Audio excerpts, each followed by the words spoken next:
Good morning. Please state your name and current profession or appellation. Good morning, Your Honor. I am Hanira Jandal, graduated of Bachelor of Science in Criminology in GCC Dumingag campus. I presently connected with the Provincial Forensic Group Unit as a fingerprint examiner and forensic specialist. My work primarily involves the examination, comparison, and identification of latent fingerprint evidence related to criminal investigation and homicide case. So, what is your primary responsibility regarding the evidence provided in this case? So my primary responsibility, Your Honor, was to conduct a scientific examination of latent fingerprint evidence recovered from the crime scene.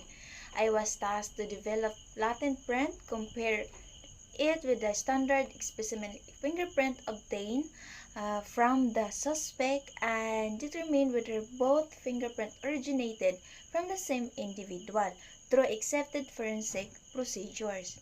So, what specific evidence did you examine in this case? So, Your Honor, I examined the two pieces of fingerprint evidence, the uh, latent fingerprint lifted from the crime scene in relation to the homicide incident, and the standard or non-fingerprint card obtained from the suspect for comparison purposes.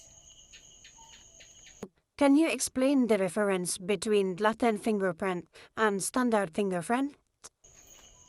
So, yes, Your Honor, so a latent fingerprint is an invisible or partially visible print left at the crime scene, usually requiring developed techniques to be seen clearly. On the other hand, a standard fingerprint is a clear, intentionally collected fingerprint impression taken from the known individual, typically using ink or digital scanning, and use a reference for the comparison. How did you arrive at your findings in this case?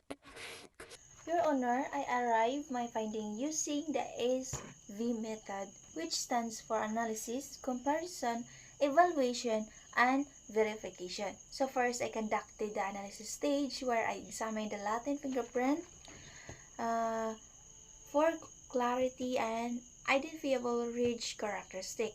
Second, during the comparison stage, I compared the latent print with the known standard fingerprint of the suspect, focusing on the ridge details